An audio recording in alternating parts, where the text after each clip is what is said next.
হাত তুলে দোয়া করবেন, সব জায়গায় না, যেখানে আল্লাহর হাবিব করেছেন। দোয়া হাত তুলেও করা যায়, হাত না তুলেও করা যায়, যেভাবে আল্লাহরে ডাকেন তিনি শোনেন কিনা। আল্লাহর হাবিব বলতেন ইন্নাল্লাহা হাইয়ুন কারীম, আল্লাহ খুব আল্লাহর হাবিব বলতেন কেউ যদি হাত তুলে আল্লাহর কাছে দোয়া করে আর চায়, ওই হাত ফিরিয়ে দিতে আল্লাহর নাকি লজ্জা লাগে। সুবহানাল্লাহ কইতে পারলেন না? আবার দোয়া যখন করবেন আল্লাহর নামগুলো উচ্চারণ করে দোয়া করবেন। আল্লাহর অনেকগুলো সুন্দর নাম আছে না নাই?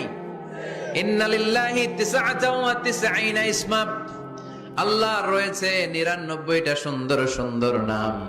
এই নামগুলো যে মুখস্থ করবে, নামের হক যেই ব্যক্তি আদায় করবে, তারে জান্নাতের মালিক বানায় দিবে কে?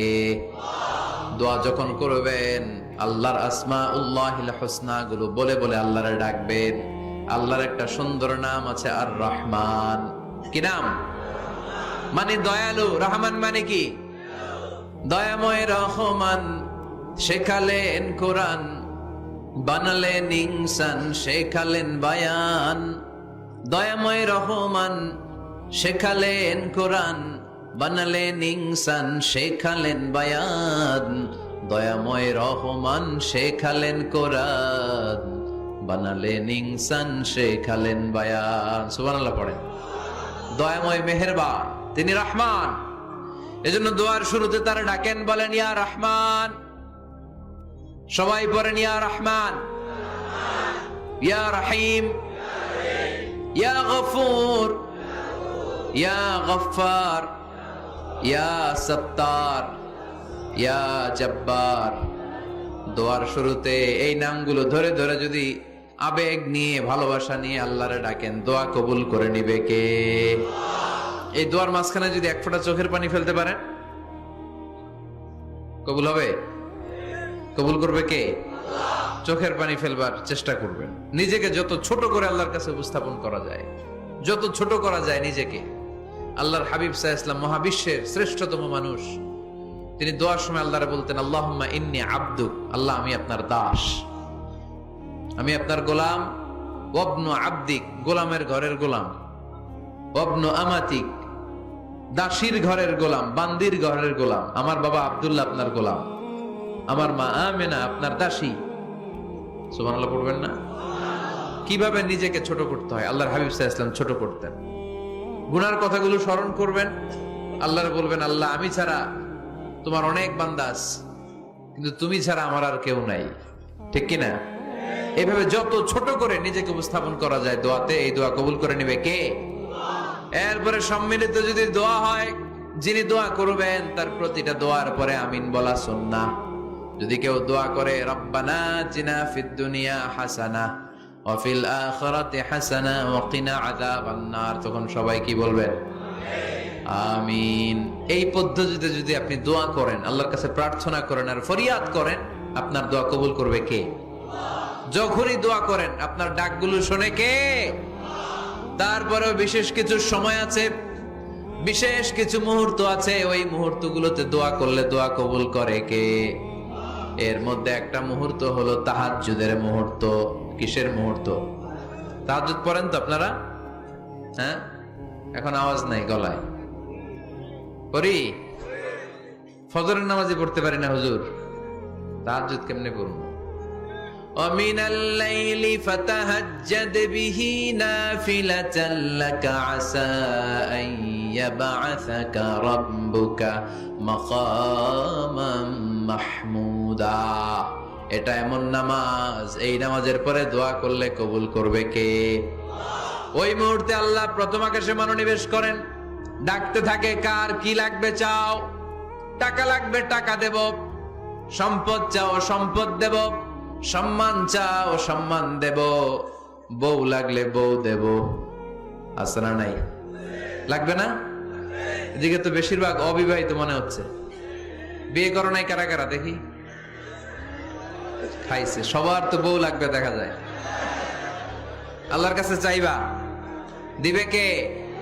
দেয়ার মালিক কে? মনের বাসনা পূরণ করে কে?